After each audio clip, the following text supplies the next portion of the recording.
महाशिवरात्री 4 प्रहरांची पूजा कशी करावी याबद्दलची विशेष आणि संपूर्ण माहिती जाणून घेण्यासाठी हा व्हिडिओ संपूर्ण नक्कीच बघा आणि अशा संपूर्ण अधिक महत्त्वपूर्ण आणि आवश्यक माहिती जाणून घेण्यासाठी पटकन चॅनलला सबस्क्राईब करा आणि बेल आयकॉनला क्लिक करा, म्हणजे नवीन अधिक माहिती तुमच्यापर्यंत सहज लगेचच पोहोचेल।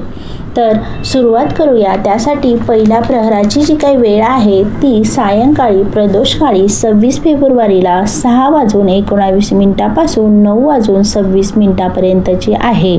हा पहिला प्रहर काळाचा वेळ आहे आणि ह्या काळामध्ये शिवलिंगाला कच्चं दूध, गाईचं जे कच्चं दूध आहे म्हणजे ते तापवलेलं नसतं, ह्या दुधापासून अभिषेक करायचा आहे।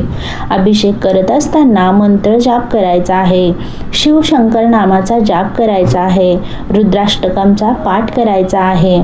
तुम्हाला जर 4 प्रहराचा पूजा करणे शक्य नसेल तर हा पहिल्या प्रहराची पूजा अवश्य करायची आहे। यामुळे धार्मिक स्थळ मजबूत होते आणि ह्या प्रहरामध्ये केले जाणारे पूजेमुळे जगजीवन आपले सुरळीत होते, कष्ट हरून जातात, महादेवाची कृपा होते।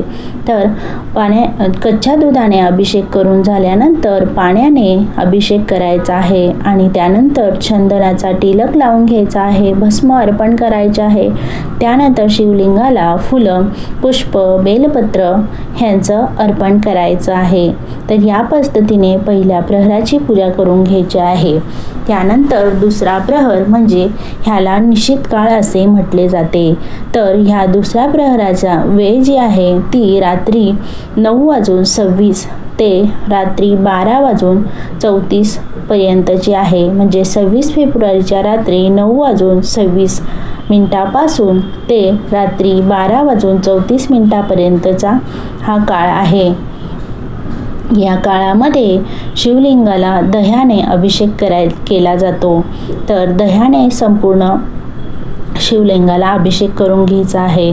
अभिषेक करत असताना शिवचालीसा आणि शिवतांडव स्तोत्र म्हटले जातं। तर दह्याने अभिषेक करत असताना शिवतांडव स्तोत्र म्हणायचे आहे, त्याचबरोबर शिवचालीसा देखील म्हणायचे आहे। दह्याने अभिषेक करून झाल्यानंतर पुन्हा पाण्याने अभिषेक करून घ्यायचा आहे। या प्रहरामध्ये केलेल्या पूजेमुळे व्यक्तीच्या जीवनात सुख समृद्धी प्राप्त होते आणि लक्ष्मीची प्राप्ती होते, म्हणून दुसऱ्या प्रहरामध्ये केलेली पूजा ने देखील सुख समृद्धी सफलता प्राप्त होते। पाण्याने अभिषेक करून झाल्यानंतर शिवलिंगाला पुष्प, फुलं अर्पण करायचे आहे, भस्म अर्पण करायचं आहे। त्याचबरोबर याला बेलपत्र, शमीपत्र देखील अर्पण करायचं आहे। धतुराचं फूल किंवा धतुराचं फळ जर असेल तर ते देखील तुम्ही अर्पण करू शकता। यानंतरचा तिसरा प्रहर आहे त्याला त्रिनाम काळ असे म्हटले जाते। हा तिसरा प्रहर 27 फेब्रुवारीच्या रात्री 12:34 पासून सुरू होतो, तर तो पहाटे 3:41 पर्यंतचा आहे। तर ह्या मध्यरात्री हा प्रहर चालू होतो। तर या प्रहरामध्ये तुम्ही शिवलिंगाला तुपाने अभिषेक करायचा आहे। तर गाईचं शुद्ध तुपाने तुम्ही अभिषेक शिवलिंगाला करायचा आहे। तर ह्या तिसऱ्या प्रहरामध्ये तुपाने अभिषेक करत असताना शिवस्तुती म्हटली जाते। तर महाशिवरात्रीची शिवस्तुती म्हणायची आहे। तर तुपाने अभिषेक करून झाल्यानंतर फुलं, पुष्प अर्पण करायचे आहे शिवलिंगाला। त्यानंतर बेलपत्र, धतुराचे फूल, पांढरी फुलं अर्पण करून घ्यायचे आहे, वस्त्र अर्पण करायचे आहे, भस्म अर्पण करायचे आहे, चंदनाचा तिलक लावायचा आहे। तर या संपूर्ण प्रहरामध्ये तिसऱ्या प्रहराची जर तुम्ही पूजा केली तर व्यक्तीची जी काही संपूर्ण मनोकामना आहे ती पूर्ण होतात।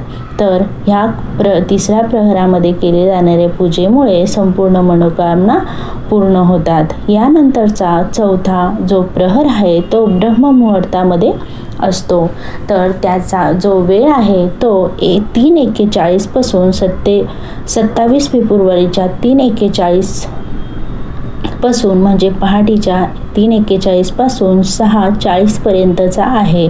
हा उषा काळ याला म्हटले जाते. तर ह्या काळामध्ये शिवलिंगाला मधाने अभिषेक करायचा आहे. मधाने अभिषेक करत असताना शिवपंचाक्षरी स्तोत्र म्हणायचे आहे. त्याचबरोबर शिवनामाचा जाप करायचा आहे.